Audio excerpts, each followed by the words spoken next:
He was one of the most iconic fashion designers in history and dressed some of the world's most famous and powerful people.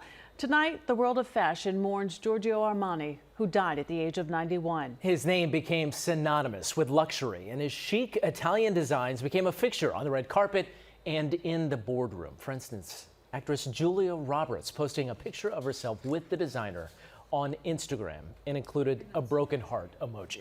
Eyewitness News entertainment reporter Joelle Garguilo is here with more reaction, including from one Oscar winner, right? Yeah, I just so happen to be doing a story with Mira Sorvino today. She's going to be making her Broadway debut in Chicago.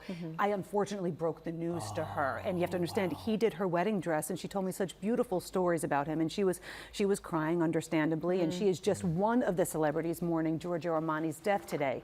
But his life and legacy extend far beyond the red carpet. He was a household name and made high fashion accessible to everyone. Giorgio Armani, one of the most recognizable names in fashion around the world. He was affectionately known as Italy's fashion king, turning understated elegance into a multi-billion-dollar empire. But that wasn't always the dream. He originally wanted to be a doctor, but later dropped out of school. He then joined the military before his life took a fateful turn. An acquaintance helped him get a part-time job at a department store in Milan, and that changed everything. It drove him to become a freelance designer, despite never formally studying fashion.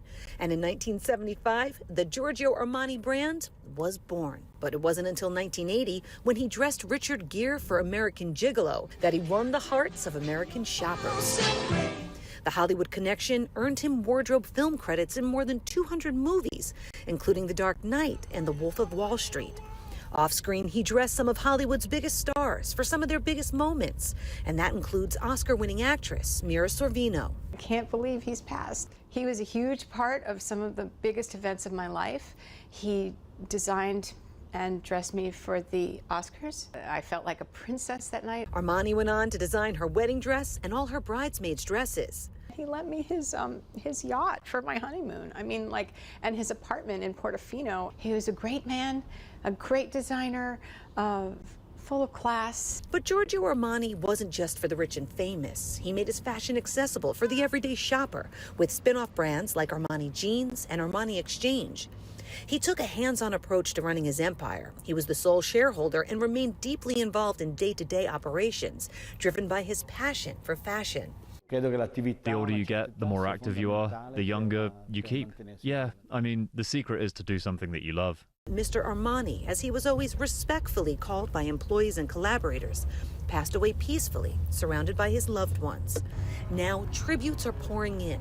Everyone from Martin Scorsese calling him a real artist. Fellow designer Donatella Versace said the world has lost a giant today, while Valentino said, I mourn someone I have always considered a friend, never a rival. What are you wearing tonight? I'm wearing a beautiful Armani gown that he made just for me. And Julia Roberts, who co-chaired the 2008 Met Gala alongside Armani, called him a true friend, a legend. Wow, Giorgio Armani was 91 years old, and we were just talking about it when that package was running, how he also made fashion accessible, by Armani Exchange. Yeah, exactly. And it was still sophisticated, but you felt like you had you had a piece of it. A piece of that. Right. Yeah. And just to be with Mira today, the way that the stories that she told me about him, yes, fashion icon, but a good human being. So giving, yeah. You know? And his employees echoed that too. It felt like a family. That's what they said. Yeah.